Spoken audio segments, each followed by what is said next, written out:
Every Barbie doll starts as a handmade prototype at Mattel's design center. And styling hair is one of the most important steps.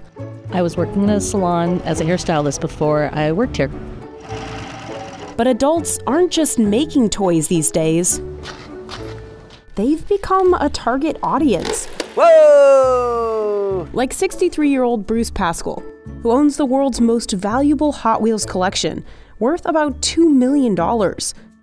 It's going to cost you $50,000 to buy a lowrider that's painted beautifully. But for a Hot Wheel, you can have it on your desk for $35. U.S. adults spent $7.6 billion on toys for themselves in 2024, up over 10% from the previous year.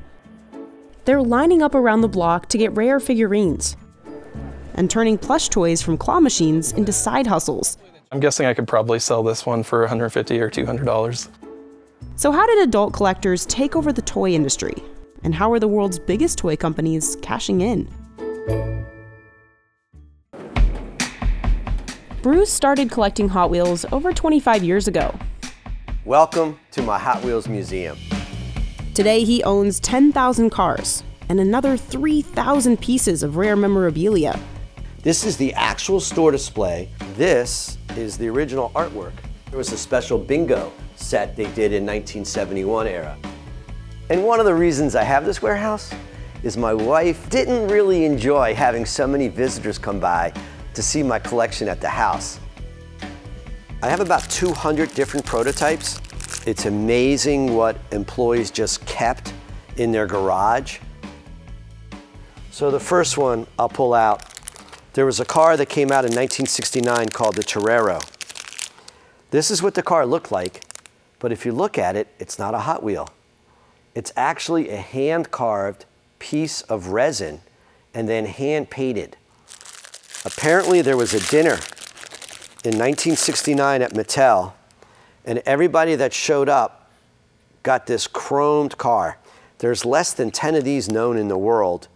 Makes this car worth at least $5,000. One of my favorite cars is this Mustang. Only the first cars of production actually had what we called open hood scoop. And then they realized that extra step of process to punching out the metal slowed down production. So almost every other Mustang sold is covered. But what's different about this car is if you turn it over, you'll see it has one of the most shiny bases you can get. One of the rarest cars I have. This car is probably worth $30,000. This customized hot rod inspired one of the first Hot Wheels. I think I got it at a bargain, $75,000, and I wouldn't sell it for even double that today, because to me, it's the centerpiece of my Hot Wheels collection. These are original mock-ups of a car released in 1980. And one of the things they had to do as a designer is they would draw up a concept for a future car. Here's an example of one of those cars they created. There's the actual product, and it all started with a drawing. Is that amazing? But his most prized possession? This is the car. It's the king of the hobby. It's the rear load beach bomb. It's the rarest Hot Wheel in the world. Only 2 of these were ever created. Every car Mattel made had to go through the tracks and the curves. The problem is when this car went around the track too fast, it turned to its side. No good for production. So this is the prototype of the transition between the model they didn't want to make and the future model they were going to make. I paid over $50,000, less than $100,000. That's my range, I'll just say. I always keep it kind of secret. It will take $1 million to pry this car off my collection. It is by far my favorite Hot Wheel. When Hot Wheels came out in 1968, Mattel handmade its prototypes out of wood, or by customizing model kits. A single one could take 2 months to build. Somebody had to hand carve the car to exact specifications. Mattel doesn't make wood prototypes anymore, but designing new models can take over a year. It all starts with an idea from designers like Charlie Angelo. My family didn't have much money, and so for me to dream to own a certain car was my biggest dream. But a lot of the times too, I would look at a car and be like, you know, I think I can do maybe a better job than that, or maybe I would modify it this way and I think it would look better. Well, one thing I really like here is this reflection right here, see that? And it actually helps accent this fender right there. And it makes it a little bit more aggressive, a little bit more speed to it. One of his most popular creations is this donut drifter. My mom used to have a catering business, and I thought, would it be cool if I made her a little character and we called it Sweetie's Donuts after her. We had a box of donuts and I was really hungry, and I thought, hey, would it be funny if we made it into a donut car? Maybe this little guy is trying to escape whatever environment he's in. Maybe he's stuck in the donut, and maybe the donut box becomes all the aero effects. The designs eventually go to Mattel's 3D printing lab, where they'll become physical prototypes. With this machine, we're able to print good resolution, good surface finish parts in over 500,000 different colors, all at once. Toys like dollhouses can take up to a week to print, while Hot Wheels can be done in a few hours. We're working with play, right? It's definitely important to know how a kid or adult is going to interact with the toy. After that, they get a pressure wash to remove the support gel from the 3D printer. And it is, for the most part, water soluble. So we have these pressure washer stations, just warm tap water with high pressure to remove that support. Chrome engines, red stripe racing slicks, new Hot Wheels.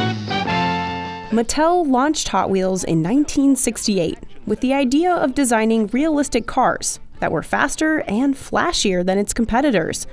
In its first year, Hot Wheels outsold the #1 toy company at the time, Matchbox. I have an old Matchbox vehicle here. It's just enamel paint, has these rubber tires, there's nothing special about it. Brendan Vituski has been working as a lead designer at Hot Wheels for over 20 years. We hired real car designers. They came from Detroit and worked here. Most of them had moving parts or features, so this had an opening engine hood so you could see the engine detail. In the 1980s, as the first waves of fans were getting older, Mattel started to launch limited edition designs, targeting adults. This is the first product that Hot Wheels offered with the collector in mind. They made this 15th anniversary product. Today, Mattel has a whole line of collectible cars called the Red Line. These have up to 30 parts and sell for as much as $37 each. Compare that to Mattel's cheapest cars, which typically have 4 parts and sell for just a couple dollars. All the parts just almost literally fall into place. You know, the body, the window, the interior, the chassis. Redline cars are only sold online and to people who pay $10 a year to be in the Redline Club. So you won't find this at your major retailers or anything like that. Brendan leads the team that designs these cars, like this Mercedes they've been working on for over a year. And our manufacturing team told us no at first. And it took a few rounds of debugging just because of complexities of manufacturing it, making sure that all 4 doors open. Redline cars, like this lowrider, are produced in limited quantities. All of our Redline Club cars have that kind of intricate detail. That lowrider is one of Bruce's favorites. And the paint job is beyond spectacular. And the wheels, just like a real lowrider, they pop out. Is that amazing? So look at this car. I mean, this is awesome. A Hot Wheel for $35, and it's a piece of art. Redline cars can sell for double on eBay right after they're released. The general rule is the less production volume, the more collectors who want it. But Bruce mostly buys cars for his personal collection, with a few exceptions. So I do hoard some cars that I think in the future will go up in value. I look for all the Ferraris I can buy, and then I kind of stick them away as investments. This is sort of like my bank vault. So for example, here's some Ferraris, I have some Porsches that I'm sticking away. But the Japanese cars are very hot right now. Everybody likes the Nissans, the Toyotas, the Datsuns. Adult collectors like Bruce are part of the reason Hot Wheels sales are booming today. They reached $1.4 billion in gross sales in 2023, up 14% from the previous year.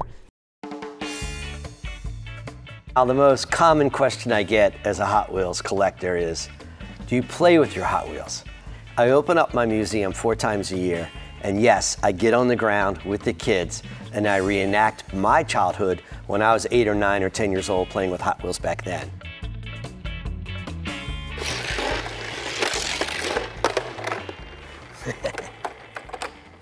Always happens.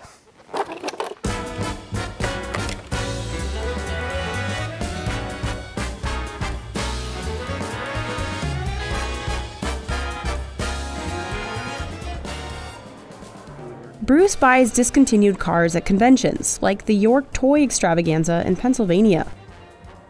One of his favorite trading partners is Randy Blake, who's had a booth here for 25 years. He has over 300,000 cars in his collection. What's up, Randy? Hey, Bruce, how's it going, man? Nice to see you. I got some carded red lines. I got some nice higher-end convention cars. Do you have that, the Fair Lady Z, the new NFT? I do. I have one of those. That's my last one left right there. That's the. Yeah, I just got these are the newest ones that just came out from the club. Oh, most definitely. Yeah. Both nice The cars. Porsche, yeah, both of those are Both the two nice hottest cars. ones. Yep. What do you think of an even trade? I could do that for you, Bruce. We could work that out. Another deal? Absolutely. Hey, Jerry. What's up, Bruce? You tell me, what's going on? How's it going? Because I know you're the man that has everything except this. Okay, something I don't have. Wow. How long has it been since you've seen one of those? I saw one on eBay in my life, that's it. 2 cars. Made only 1 year. Yeah, great condition, too. What are you asking for it? 1,800. That's high. How about 1,200? Life's not always about making money. Give you 1,500 for it, and I'll give you cash. You got it. Sold. Okay, 13, 14, 15. Thank you, sir. We got a deal? Thank you very much. Appreciate you saving that for me. I'll give you mine. So this may be the only one existing in the world today, this type of package. And when you're a collector, you want to try to find stuff that nobody else has. This falls in the category. I paid a little bit more than I wanted to pay, but I guarantee you if I came back here for the next 10 years, I wouldn't find it. While Bruce snatches up anything rare or historic, some have a niche, like building complete color sets of one type of car, what collectors call a rainbow. Hey, Bruce. What's up, guys? How are you, Bruce? I'm doing okay. My man. Cosmo Kogan is trying to build a complete set of the 1968 Mustang. I've always been a big Mustang guy. I actually had a Mustang when I met my wife. And for me personally, I just love that. I call it like a lavender, just beautiful color. And like this is a $1,000 car, you know, in this condition. When Hot Wheels first came out, they painted cars for the first time, a toy car, the same way a real automobile was painted, electrostatic paint, which nobody had ever done that before. The gem-like sparkly quality really appealed. Everybody likes shiny. Women like shiny, the men like shiny. This is our shiny, right? I mean, my wife's shiny is a little different than mine. Many credit Elliott Handler, Mattel's co-founder, as the mastermind behind Hot Wheels. Elliott Handler told me one day that his greatest inventions were taking something already invented, but just making it better. That's what his wife, Ruth Handler, did in 1959 when she helped create the Barbie doll. So think about this. A husband and wife invented the #1 boys and girls toy in the history of the world. Back then, most dolls were babies. Ruth wanted to create something that kids could see as a role model. Girls could fantasize about being bigger. They could fantasize about being teenagers or young adults. They did not have to fantasize about being moms or wives. Mattel was also one of the first toy companies to market straight to kids on TV, which helped it sell over 300,000 Barbies in 1959. For decades, Barbie dominated the fashion doll industry without major rivals. In 1991, Mattel reported that 95% of American girls between ages 3 and 11 owned multiple Barbies. But Barbie's reign was threatened in the early 2000s, when Bratz dolls first hit shelves. Designed as a direct challenge to the blonde, slim Barbie doll, Bratz featured a diverse cast with more skin tones, different hairstyles, and edgier fashion that resonated with tweens. By the mid-2000s, the Bratz doll had hit an estimated $1 billion in annual sales and gobbled up about 40% of the fashion doll market. In 2015, Barbie sales reached a 25-year low of $900 million, down over 50% from their peak in 1997. That same year, Mattel launched dozens of new Barbies with different body shapes, hairstyles, and skin tones. But it would take a few more years for the iconic doll to regain its former glory. Today, Barbie dolls come in over 30 skin tones, and Brian Maldonado creates them from scratch. The biggest challenge I have, every Barbie character, Monster High character, everybody has their own different kind of skin tone. Actually just finished cooking one, and we're gonna go ahead and pull one out. Where you just get your trusty wrench, unlatch everything here, grab it, twist it, pop it right there. You got yourself a fresh Barbie head. That doll head is the canvas for Barbie's hairstylists like Shirley Fujisaki. She used to work in a salon and has been the key lead hair designer at Mattel for 19 years. Part of the interview process was actually getting on this machine that I've never touched before and rooting doll hair. If somebody's told me that I was going to be doing Barbie's hair when, I'm older, I'd be like, oh, you're crazy. Our favorite and best tool that we use every day is this pet brush, which is amazing. You would think a pet brush wouldn't smooth out the hair, but it does an amazing job. Mattel's hair team has developed over 100 hairstyles in the last decade. This one was kind of popular with adults just because of the tampooning that we did on the hair, the style that we did on it, and just how creative it was to do the kitty ears with hair. One of the ones that took, I would say, probably up to about 8 or 10 iterations was this one. It's one of our Fashionista extra dolls. It took us a few different trials to figure out the exact color placement to get the combination coming to down here so that it can show that ombre color from the front of it. Adults have played a critical role in Barbie's comeback. During the pandemic, millennial parents started buying dolls for their kids to try to cut down their screen time. Nostalgic millennials also showed up en masse for the Barbie movie in 2023, a blockbuster hit that grossed roughly $1.4 billion. The movie helped reignite the collector's market too. Mark Lear, a longtime collector, has taken advantage of this comeback, selling his own line of custom outfits online. So I bought these two fabric in Japan, and I got this online. The shipping's not cheap. I have to buy more. He says he could sell this kimono for about $85, but he treats his business as a compliment to his hobby. Today, he has hundreds of vintage dolls worth tens of thousands of dollars in his home in Queens, New York.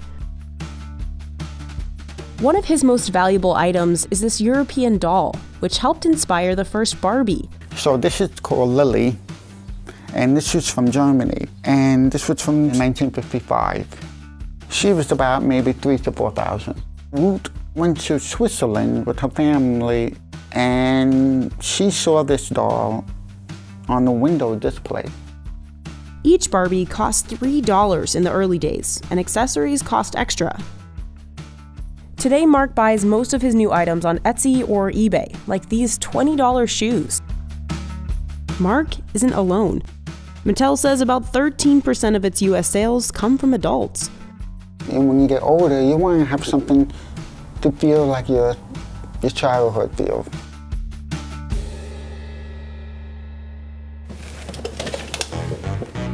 That's one of the reasons Dave Coletta has been collecting Lego for over 40 years.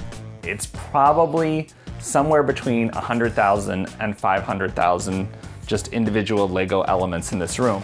Even in college, my friends were going out to the bars, and I was like, well, but I could buy some more Lego with that money. Lego's adult community is so big that it has a nickname, AFLs, or Adult Fans of Lego. It's a term that we use somewhat endearingly, but you know, it's also a little cheeky. He buys and customizes sets without using instructions.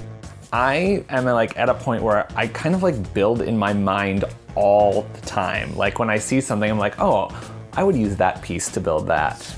Dave's work got him featured on the TV show Lego Masters, where mostly adults compete in brick building challenges. This is a version of one of the things that I built when I was on Lego Masters. It was one of our winning builds, and I was building a miniature version of it because I just wanted to keep that memory. He's currently constructing a model of his bathroom. I'm using these pieces, which originally were lightsaber rods, but I'm putting them on their ends and putting them all so close together that they make that hexagonal tile. I had to use tweezers to like get each one in where it went. I probably ordered like 2,000 lightsaber rods just to make this floor. I don't ever really think about how many pieces go into it because it's like you're a painter. Do you like count how many brush strokes that you put into your painting? I don't think so. What Dave does think about is the cost. He guesses his collection has set him back about $50,000. I try to set a budget of like $200 a month per Lego, and you know, sometimes I'll need more if I'm like working on a commission, or like that helps supplement, you know, what I'm spending on Lego. A minifigure like this could go for $200 because it's a very rare minifigure that only appeared in one set ever. I'm trying to be budget conscious, but it's fun. To save money, he buys pieces off resale sites like Bricklink, which Lego acquired in 2019. The site has over 1 million adult members. If I'm working on a project and I need 1,000 3-length white rods, I can source them from anywhere in the world and find the cheapest price. One downside to his passion, he's often modeling alone. The internet was pivotal in my journey in Lego, so I was like, you know, younger, building by myself in my apartment, and I discovered that there was a whole like online community of other people like me, and we started coming together in person. Lego conventions like Brick Fair in Virginia took off among grown-ups in the 2000s. Over 22,000 visitors stop by every year to see fans display their creations. This is the biggest crane I've made up to date. Aiden Hurst spent roughly $1,500 to build this 15-foot crane.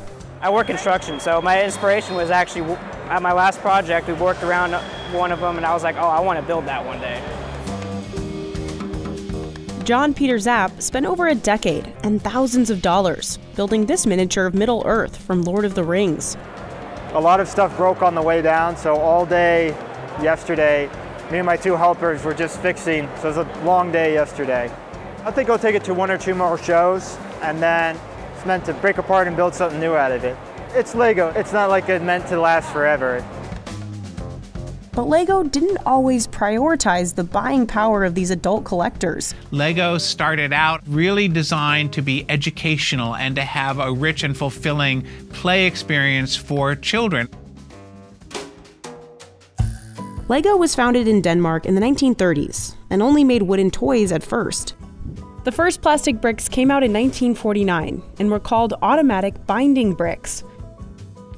In 1958, Lego patented the stud and tube design, which allowed for large and stable builds. By the 60s, Lego's plastic brick sets were taking off in Western Europe, so the company decided to focus exclusively on bricks. Lego debuted the iconic minifigure in 1978. By 1987, Lego sets were sold in nearly 120 countries, and US sales soared to an estimated $115 million. In 1999, Lego released its first successful set tied to a movie franchise, Star Wars.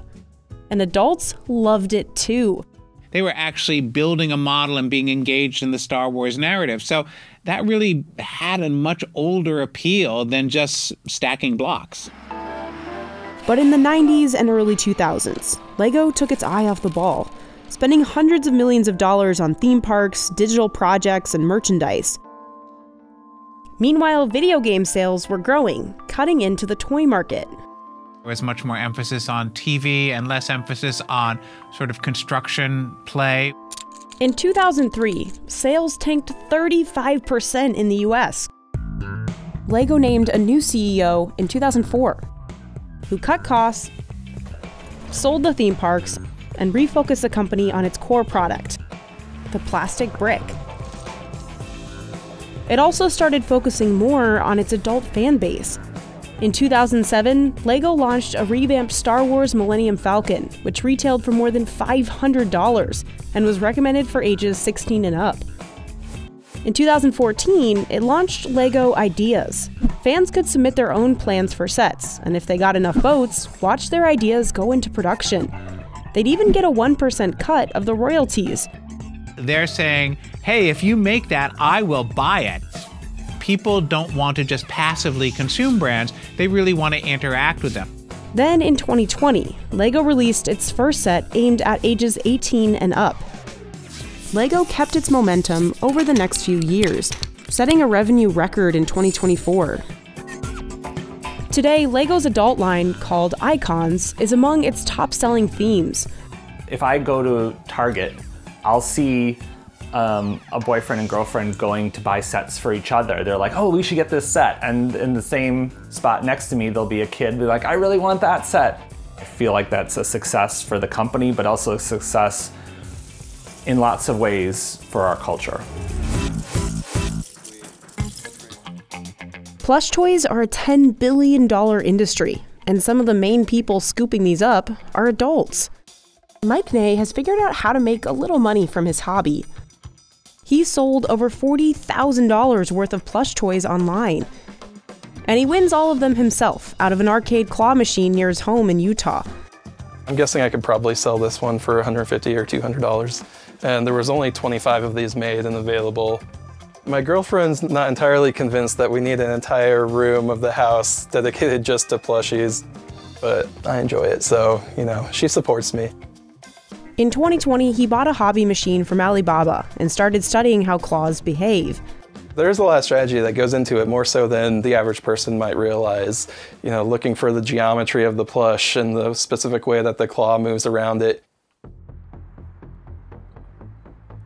He gets most of his plush toys from Round One, an arcade with over 100 claw machines. Today, he's given himself a budget of $160. His goal is to fill up 2 laundry bags. Mike starts by inspecting every machine to look for easy wins. I love coming to Round One in the morning after fresh restocks because they pile the toys high up above the chute here, and so it makes it a lot easier to win, just being able to pick them up and kind of tumble the plush into the prize chute. Each play costs roughly $1 to $3. It took him 12 plays and $15 to win all 4 colors of these Pac-Man toys. I'm guessing as a set, I could probably sell all of them for about $20. Machines full of rare toys, like this Pochita character from a Japanese anime, cost more to play. So I'm really trying to aim right around, grab where at least one claw gets under the actual chainsaw part. Use that double tap, and hopefully the chainsaw will actually hold it in the claw. It's kind of hooked on there, you can see it. Perfect, one-shot win. So that's less than $2 that we spend on it. We should be able to sell this one for $15 to $20, so it's a really solid 10x on that. But most of the time, it takes him at least a few tries. This Hello Kitty, they're really popular. I do have a couple already, so I'm not going to invest a lot into this one, but I'm going to give it a couple plays and see how we can do.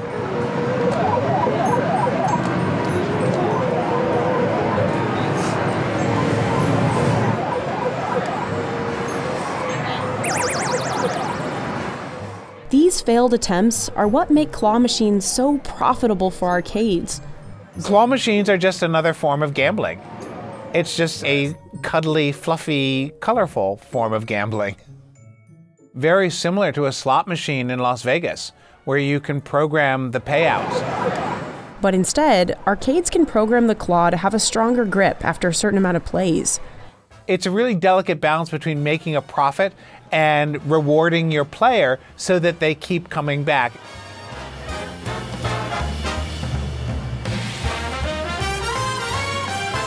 Mike is aware of this and has a couple of tricks and personal rules for himself. First, knowing when to stop. We're just gonna skip it and move on. You can tell it doesn't even really lift up the plush at all. Second, picking the right toy to go for. So one thing I'm looking for with plush that I'm trying to win is plush that have, long arms and legs that the claw can grab onto. And third, double tapping the button lets him instantly stop the claw, giving him more precision.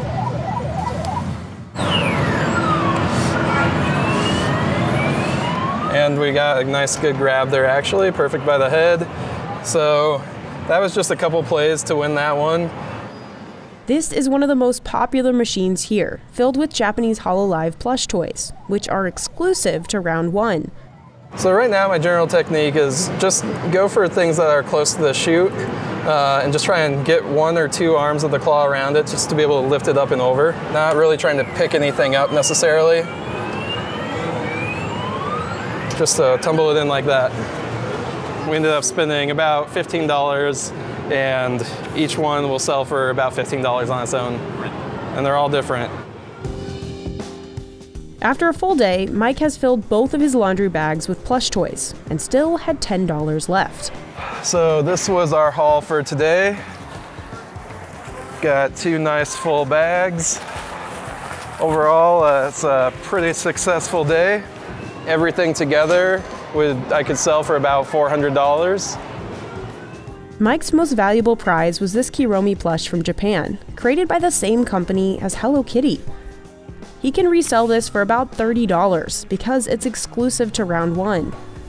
I think that a lot of the popularity of Japanese toys came from, they were really one of the pioneers in discontinuing toys and in creating different hierarchies of toys, so that they really created the idea of what we call the chase toy. One of these chase toys is Sonny Angel, minifigurines released by the company Dreams Inc. in 2005. They were created with the goal of easing the stress of working women in Japan.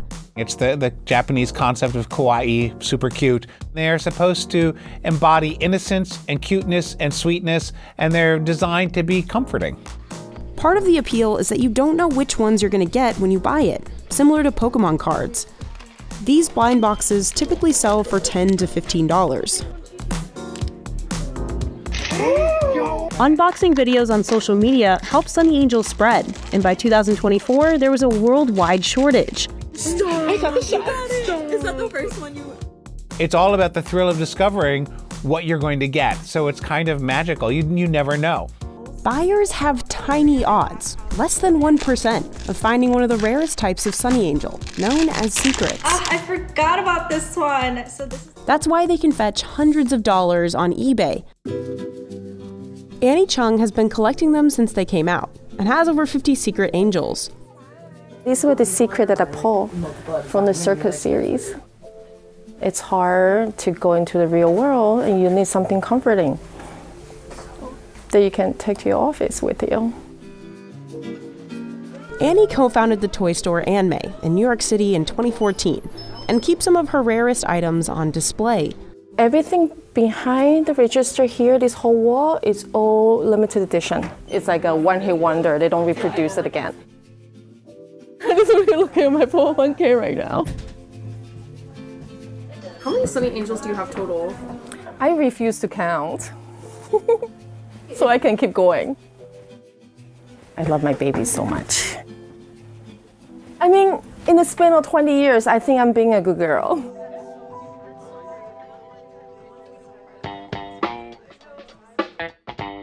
Back in December 2024, people lined up around the block for a holiday promotion at Anime.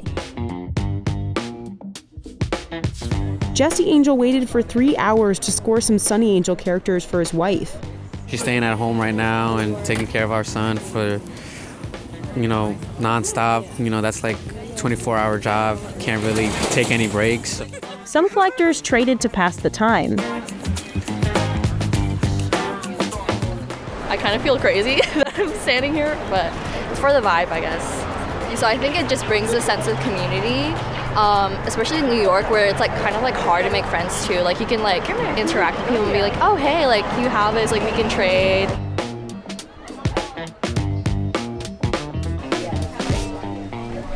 Yeah, I'm only telling my girl I got like 3, maybe 5, and then I'll be like, I couldn't get any more.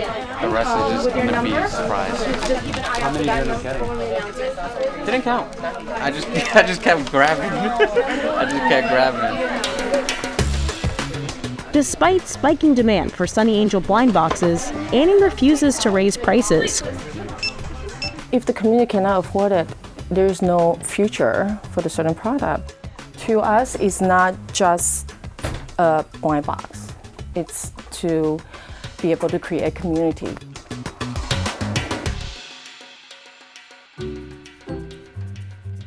And that's a feeling many collectors share, no matter the toy they're playing with. Collecting touches something very elemental inside each of us. And it's a form of self-expression, really, to align yourself with a certain figure, with a certain character, and to express yourself and your affinity for that. My advice is buy what you like. This is not stock picking, to buy cars to think you could just buy and sell them to make money.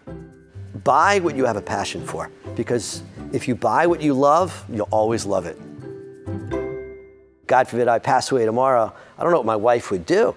So I am working on a list with instructions myself of what to do in case I pass, and I have some friends that would help her.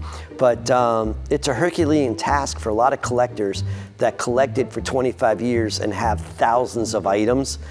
Remember, each item was bought 1 or 2 at a time and enjoyed, and to get rid of 15,000 items at one time, it's difficult.